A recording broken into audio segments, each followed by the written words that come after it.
There's a black bear right about there, and then there's a grizzly over there.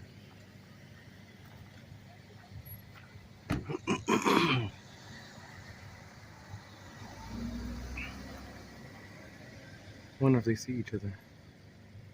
That grizzly was making weird noises earlier. I wonder if he's like, hey, I'm eating berries here. Go eat berries somewhere else.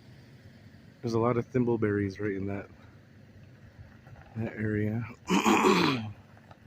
And buffalo berries too.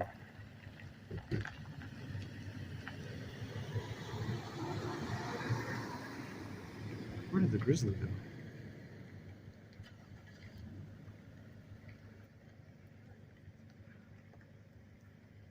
They don't look that big, but they're huge if they're up close. That black bear is huge.